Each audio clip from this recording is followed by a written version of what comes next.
새로운 시각으로 세상을 봅니다. 정용실의 뉴스 브런치 뉴스픽. 네, 정용실의 뉴스 브런치 항상 여러분들과 함께 프로그램 만들어가고 있습니다. 오늘도 콩 앱으로 김태현님께서 들어와 주셨고요. 콩에서는 저희 캠코더 모양 버튼 누르시면 보이는 라디오 보실 수 있고요. 유튜브로도 지금 한 300분 가까운 분이 들어오셨네요. 미모스와님, 써니스카이님 들어오셨습니다. 감사합니다. 자, 첫 코너 뉴스픽으로 시작을 하겠습니다. 월요일, 수요일 이 두 분이 든든히 지켜주고 계십니다. 전혜연 우석대 개공 교수님 안녕하세요. 안녕하세요. 전혜연입니다. 네, 전지현 변호사님 안녕하세요. 네, 안녕하세요. 네.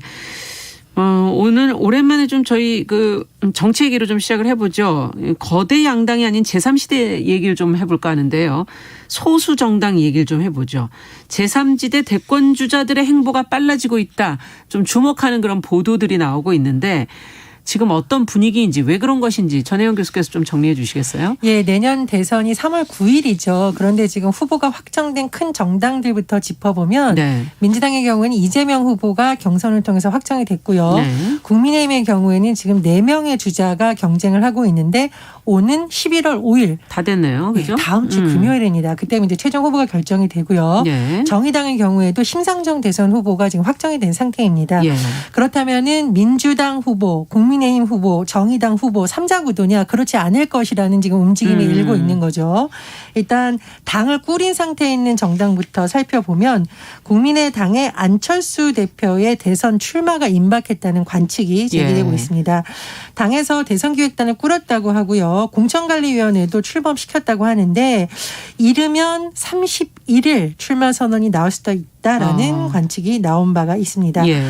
그리고 지금 기성 정당이 아닌 새로운 정당을 만들고 대선을 준비하려는 움직임도 포착되고 있는데 김동연 전 경제부총리가 대선 출마는 이제 이미 했었고요. 지난 24일 새로운 물결이라는 새로운 정당을 창당하려는 발기인 대회를 열었고 네. 신당 창당을 지금 하겠다는 거죠.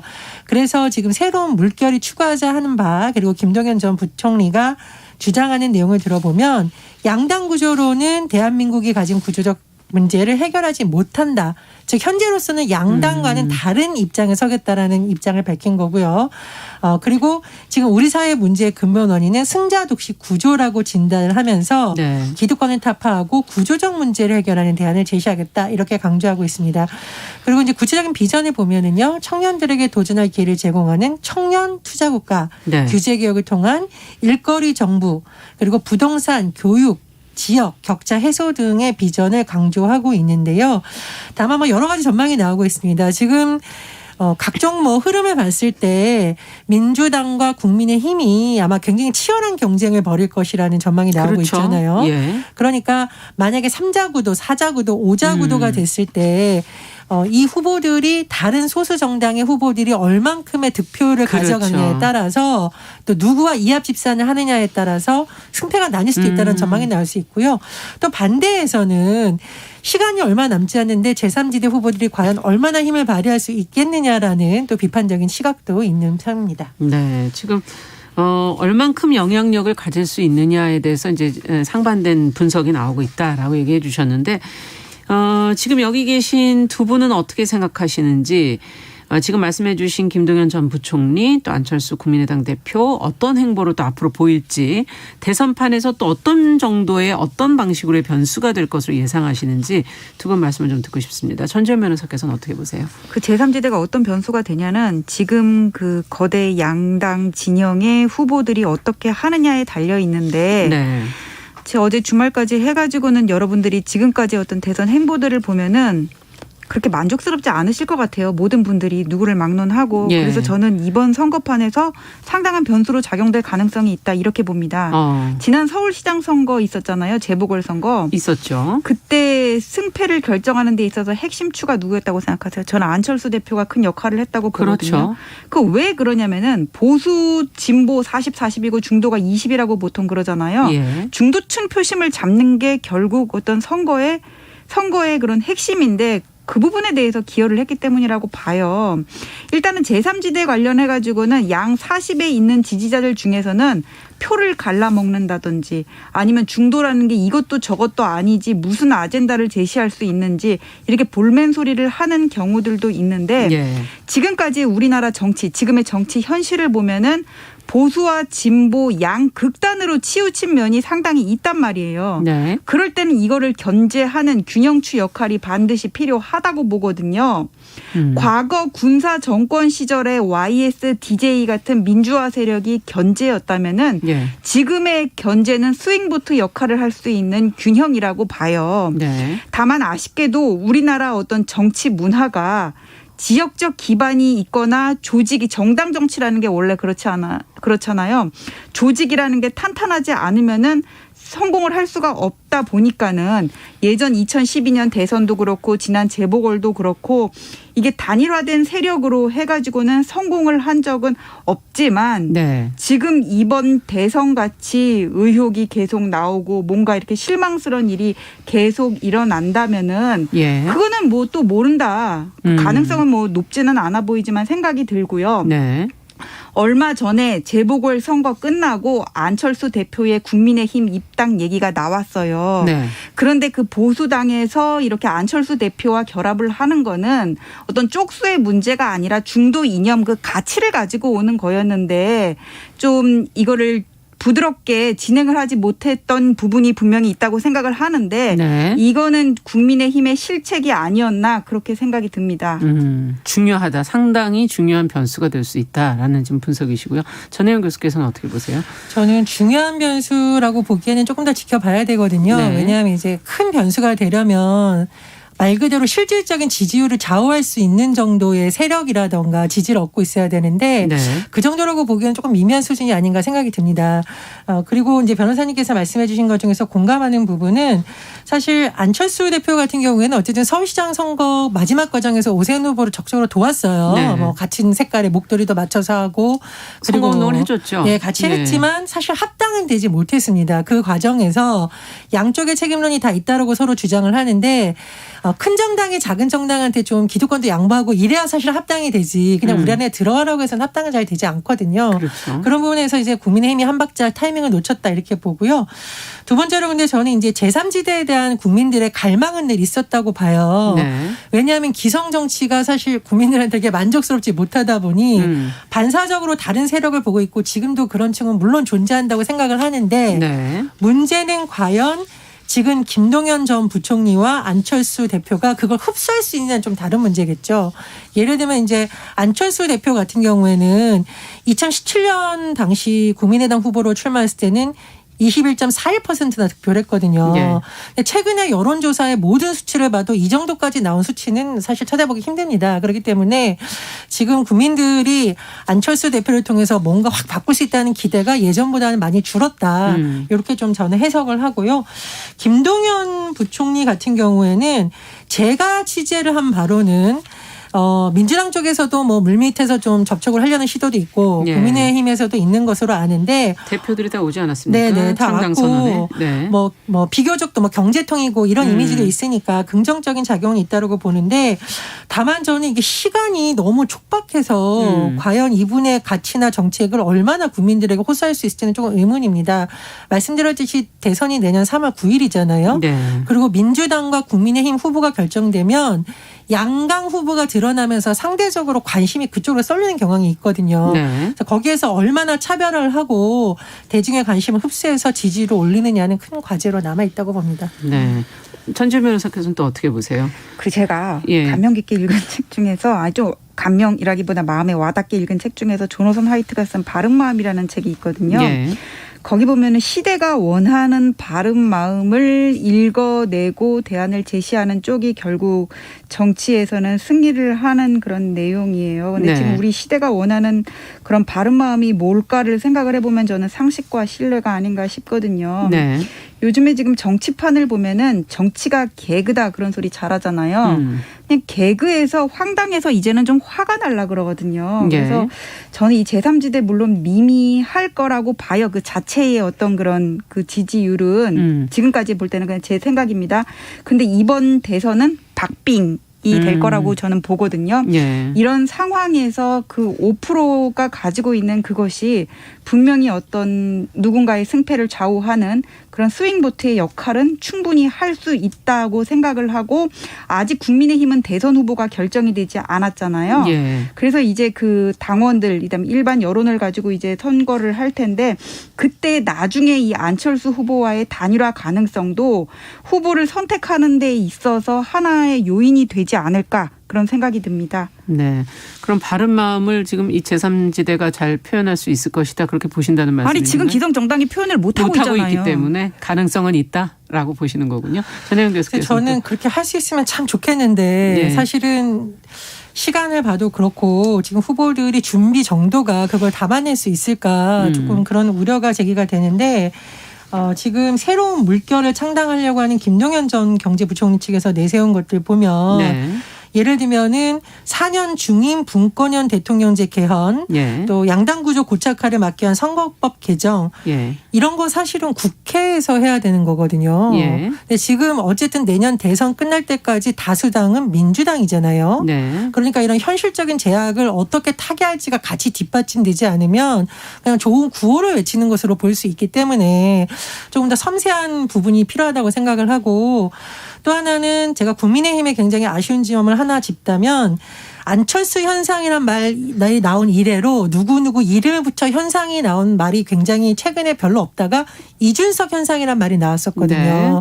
그래서 이거는 특정 정당의 문제가 아니라 이준석 현상을 계기로 국민의힘이 이른바 청년 정치를 만약 주도했다면 굉장히 지금 위력적인 힘을 발휘했을 텐데 청년들이 원하는 아젠다를 자꾸 개발하거나 이런 부분 좀 아쉬운 점이 있습니다. 그래서 저는 이제 양당이 만약 이걸 못한다면 제3지대에 있는 정치인들이 이 문제에 대안을 만약 적극적으로 제시를 한다. 그렇다면 다 정치 세력에 대해서 비판적인 MZ세대에게 뭐 활로를 준다. 그렇다면 좀 가능성이 남아있다고 봅니다. 네. 어쨌든 아까 얘기해 주신 그 4년 중임제의 경우는 제왕적인 어떤 대통령의 권한을 조금 줄이는 쪽으로 국민들이 원하지 않겠는가 하는 제안을 한 것이 아닐까 하는 생각도 들긴 근데 하는데. 대통령의 권한 분산은 4년 예. 중임제보다는 전 대통령제 자체를 좀 손봐야 될 것 같다는 생각이 듭니다. 네, 뭐 그건 다양한 의견이 이거는 뭐 따로 또 저희가 좀 토론을 해봐야 되겠죠.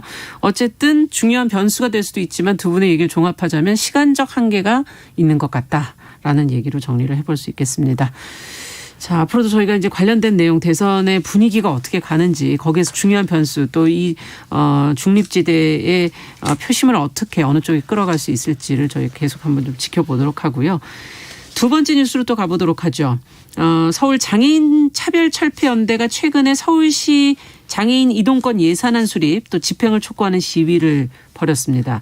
구체적으로 어떤 내용을 지적을 했고 어떤 요구들을 하고 있는지 좀 들여다보도록 하겠습니다. 전지현 변호사께서 좀 정리해 주세요. 예, 제가 아는 분이 얼마 전에 이제 환승역 계단에서 사람들이 막 많이 몰리는 시간에 이렇게 쓸려서 넘어지는 바람에 네. 예, 사고로 돌아가시는 적이 있거든요. 근데 이분은 비장애인이에요. 근데 이렇게 막 급하게 몰려다니니까 중심을 못 잡고 넘어진 그런 사고였는데 예. 하물며 장애인들이 이분은 그냥 일반적인 그 계단을 걸어내리는 사람이잖아요. 별도의 승강기가 설치되어 있지 않는 지하철역을 옆에 이렇게 전동 휠체어 조력기구가 있다고 하더라도 그거에 도움을 받아가지고 내려가는 거는 사실 불가능하거든요. 예. 그럼 그렇다고 해가지고는 그럼 사람이 없는 시간에 다니면 안 되냐 이렇게 얘기할 수는 없는 거거든요. 그렇죠. 사람이 많은 시간에는 그때가 필요하니까 이동을 이렇게 하는 다니는 거죠. 거고 네. 그때 시간을 피하라 그러는 거는 이동권을 제한하는 얘기밖에 안 돼요. 예. 뭐 직접적으로 이렇게 얘기는 하지 않더라도 별도의 승강기를 마련하지 않으면은 장애인들은 제대로 다닐 수가 없는 거잖아요. 그래서 결국 이동권을 제한하는 거나 상관이 없게 되는데 이게 문제가 뭐냐면은 지금 지하철이 1호선부터 9호선 있고 뭐 분당선, 신분당선 이런 네. 식으로 있는데 모든 호선마다 다 승강장이 있는 거는 아니라 그래요. 그렇죠. 그렇다 보니까는 과거에 2017년에도 1호선, 5호선 그 붙는 그 신길역에서 한 장애인분이 휠체어를 옆에 리프트를 조작하다가 타고 내려가다가 네. 추락해서 돌아가신 적이 있었거든요. 있습니다. 네. 근데 여기 이제 승강장이 설치된 거는 또 3년이 지나서란 말이에요. 상황이 이렇다 보니까는 이 장애인들이 과거에 2015년에 서울시에서 장애인들의 이동권 보장을 위한 어떤 예산 반영의 지침을 마련한 적이 있는데 예. 내년에 이것들을 확실히 지금 반영을 해달라고 시위를 하고 있는 겁니다. 네. 그러니까 이들이 원하는 내용을 들어보면은 1역사에 1동선마다 이렇게 승강기를 100% 설치를 해주고 네. 그다음에 지금 장애인 콜택시라는 게 있기는 하지만은 이용객이 3만 7천 명이 넘는다고 하지만은 600대밖에 안 되거든요. 맞아요. 그럼 네. 2만 5,500명은 어떻게 다니라는 얘기예요. 이런 식으로 그 좀 시설이 그러니까 어떤 인프라가 부족하다 보니까는 저상 버스의 도입을 100% 하라. 지금 이렇게 요구를 하고 있고 이것을 내년도 예산안에 반영해달라 지금 이렇게 얘기를 하고 있습니다. 네. 자, 지금 장애인 이동권 증진을 위한 서울시 선언이라는 것이 있는데 이 발표 내용을 아직은 좀 충족하지 못하고 있는 거 아닌가 하는 생각도 들고 지금 장애인 단체 요구와 관련해서 좀 눈여겨보신 부분들이 무엇인지 지자체가 그러면 더 성급하게 좀 시급하게 노력해야 될 부분은 어디인지 사실 서울시만의 문제는 아닌 것 같고요. 전반적으로 좀 장애인 이동권 문제에 대해서 고민이 필요할 것 같은데 두 분의 생각을 좀 들어보고 싶습니다. 그러니까 2015년에 장애인 이동권 증진 서울시 예. 선언이 나왔어요. 그 내용 예. 조금 더 짚어보면 2025년까지 시내 저상버스를 100% 도입하겠다는 거고 2022년까지 서울 지하철 1역사 1동선 승강기 100% 설치의 내용이 담겨져 있었습니다. 네. 그러니까 장애인들은 이것을 갑자기 뚝딱 만들어달라 이런 것이 아니라 서울시에서 이런 것을 선언을 했었고 또 최근에 오세훈 시장 당선되고 네. 나서 면담을 했었을 때도 이런 부분에 대한 의지를 보였으니 그냥 잊지 말고 내년도 예산부터 시작해라. 이것을 반영을 하고 집행을 해달라는 거거든요. 근데 네. 어쨌든 장애인 단체가 점검해온 바로는 일단 내년도 예산에도 제대로 수립이 안 돼 있고 그렇다 보니 계속 적극적으로 이것을 하기 위한 어떤 집회 성격 또는 네. 대중들을 만나면서 하고 있는 거거든요. 저는 이 장애인 이동권 증진 서울시 선언이 굉장히 의미가 있었다고 봅니다. 서울시 네. 차원에서 이런 선언을 하는 이유는 예산의 우선 정책 순위를 할 때 우리가 이것을 자꾸 뒤로 미루지 않고 그래도 그렇죠. 우선순위로 검토하겠다는 거거든요.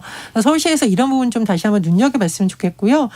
두 번째로 지금 최근에 심상정 의원이 발의한 거나 이런 거 보면 이 장애인 이동권 문제를 지자체에 맡기지 말고 국가 차원에서 하자는 얘기도 좀 제안을 하고 있어요. 네. 저는 이 부분은 중요한 한번 부분이기도 하죠. 국회에서 검토해 봐야 되는 것이 지자체의 빈익빈 부익부 현상이 나타나고 있는데 네. 지자체 중에서도 이른바 이제 외진 지역 있잖아요. 교통이 뜸한 지역은 인구도 적고 하다 보니까 예산이 더 없어요. 그렇죠. 그렇기 때문에 오히려 장애인들을 위한 이 설치라는 비율이 굉장히 부담이 될 수가 네. 있는 거죠. 그래서 이 부분에 대해서는 국가 차원으로 갈지 어떻게 할지 좀 아니면 뭐 매칭을 하는 방식을 할지 검토가 필요하다라고 보고 또 하나 이게 정말 어렵다면 해외 사회를 보면 민간 택시나 이런 것들이 장애인들을 태우거나 할 때 사실 비용 문제 때문에 거리는 거잖아요. 그렇죠. 그래서 뭐 보조금을 지급해 준다던가 아니면 장애인을 위한 어떤 시설을 하는 택시들을 공항에서 우선적으로 승객을 댈 수 있는 자리에 배치해 준다던가 이런 민간 참여를 유도하는 또 정책을 만드는 방법도 있거든요. 네. 그래서 그 두 가지 방법을 놓고 국가 차원에서 해야 될 인프라는 어느 정도이고 민간 민간에서. 차원에서 할 수 있는 는 어느 건지 이게 좀 구체적 논의를 해보면 어떨까 생각이 듭니다. 서로 협력이 좀 필요하다는 민간 협력이 필요하다는 말씀인 것도 같고요. 자, 그렇다면 전지현 변호사께서는 어떻게 보십니까? 그 장애인 장애인의 차별받는 권리를 구제하는 법안이 따로 있고 이런 편의 시설을 마련하지 않으면은 뭐 벌금을 내거나 아니면 손해배상을 청구할 수 있는 이런 법안이 있어요. 네. 근데 이게 유명무실한 게 뭐냐면은 이걸로 해가지고 받을 수 있는 손해배상액이 얼마 안 되고, 그다음에 어느 모 쇼핑몰 같은 경우에는 시각 장애인을 위해 가지고는 시각 장애인들이 이걸 이용할 수 있는 장치를 마련하지 않았다고 손해배상을 냈는데 위자료 법원에서 1인당 10만 원밖에 인정이 안 됐거든요. 네. 그러니까 이것들이 결국은 이거는 예산의 문제인 것 같아요. 그래서 지금 말씀하신 것처럼 예산 순위를 배정하는 데 있어서 좀 이 부분을 우선순위로 둬야 될 필요가 있다. 지금 그런 말씀을 드리고 싶고 네. 그 다음에 너무 진부한 얘기 같지만은 국민 의식이라는 게 또 필요하다고 보거든요. 예. 제가 신문에서 어떤 글을 읽었냐면은 남매가 있는데 이렇게 오빠가 결혼을 해서 새언니가 들어왔어요. 근데 여동생이랑 오빠 사이가 너무 좋아. 너무 이렇게 좋다 보니까 이 새언니가 둘 사이를 질투를 한 거예요. 남편을 뺏긴 것 같다고. 예. 그래가지고 이 사람이 복수를 한다는 생각으로 이 언니 생각으로는 복수를 한다는 생각으로 이 신우이한테 장애를 가진 분을 소개팅을 시켜준 겁니다. 그랬더니 이제 시부모님이 난리가 났고 결국은 부부 사이도 멀어지고 이혼 위기까지 갔다 뭐 이런 글을 제가 신문에서 읽은 적이 있거든요. 예. 그러니까 이것이 결국 우리 사회의 장애인에 대한 인식을 보여주는 것 같은데 미국의 디즈니랜드랑 우리나라 에버랜드 비교를 해보세요. 휠체어 타고 놀이기구 이용하는 사람 우리나라 거의 없지만 거기는 많거든요. 아무리 승강기를 도입한다고 하더라도 승강기 도입해서 내려가면 거기서 끝이지 지하철을 탈 때까지 이 사람 밀어버리고 내가 먼저 타거나 아니면은 버스가 먼저 가버리거나 저상버스 도입해도 그런다면은 결국 안 한 거나 똑같잖아요. 그래서 네. 국민 인식이 먼저 바뀌면은 예산을 반영하거나 그런 데 있어가지고도 또 이게 어떤 민심이라든지 뭐 어떤 닭이 먼저냐, 달걀이 정서를 먼저냐. 예. 무시할 수 없으니까는 같이 이렇게 이루어질 필요가 있지 않나 싶습니다. 어쨌든 문화가 따라와야 된다, 의식이 따라와야 된다는 얘기시고요. 예. 근데 이제 교통의 경우에는 교통 이동 수단을 이용하지 않으면 할 수 있는 일이 없으니까요. 그렇죠. 그래서 이동권의 개념으로 보고 있는 거거든요. 권리로. 마치 우리가 선거 때 예. 장애인들이 참정권을 침해받지 않도록 모든 제도를 해야 되는 거잖아요. 투표소로 가는 길서부터 그렇죠. 점자 투표 방안부터 그런 것처럼 이동을 위해서는 국가가 무조건 어떤 순위를 정해서 예산을 배정해야 된다라는 쪽으로 장애인단체들이 패러다임을 전환하자고 주장을 하고 있는 거거든요. 그래서 이 문제에 대해서는 좀 서울시 차원에서 전향적인 논의가 필요하다. 저는 이렇게 생각을 하고 네. 또 하나는 지금 뭐 탈시설 뭐 관련해서도 많이 이제 주장을 하고 있어요. 그런 그래서 논의도 많죠. 예, 그런 부분에 있어서 우리가 뭐 시혜를 준다 이렇게 차원에 본 게 아니라 그것은 저 사람들의 권리라는 측면에서 봤을 땐 또 달라지거든요. 그런 부분에서의 접근이 더 많이 필요하다고 봅니다. 탈시설을 하려면 이동권이 상당히 중요해지는 맞습니다. 것이죠. 네. 예, 다른 것보다. 지금 법적인 부분도 잠깐 짚어주셨는데 전천 변호사께서 조금 더 추가해 주실 말씀은 없나요? 법적인 부분 짚었는데 법으로 이 문제 해결하는 거는 그것은 한계가 어렵다. 있어요. 네. 이거 해가지고는 뭐 헌법소원 해가지고는 뭐 예를 들어서 법을 바꾼다고 하더라도 예. 법 자체가 바꿔진다고 해서 거기에 대한 예산 집행이나 집행이 필요한 거지 이걸로 장애인의 이동권을 저절로 보장해 줄 수는 없고 장애인 차별권리 구제법 같은 경우에도 제가 말씀드린 것처럼 손해배상이라든지 벌금이 얼마 안 되고 거기에 예산 배정하는 그 포션은 크다면은 이것도 결국은 또 유명무실할 수밖에 없는 거거든요. 그래서 네.